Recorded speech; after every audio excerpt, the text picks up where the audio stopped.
একদিন এক ব্যক্তি নিজের দ্বারে লিখে দিলেন, আজ আমি ভীষণ দুঃখী, আজ আমার সাথে কেউ দেখা করতে আসবেন না। কিছুক্ষণ পরে তার এক বন্ধু এলো। সে সেই লেখা পড়ল, তাও গিয়ে তার সাথে দেখা করল।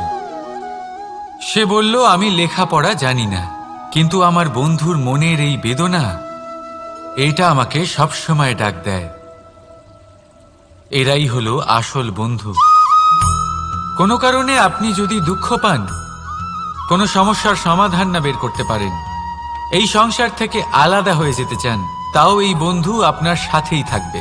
সমস্যার সমাধান না দিতে পারলেও আপনার সম্বল হয়ে অবশ্যই থাকবে।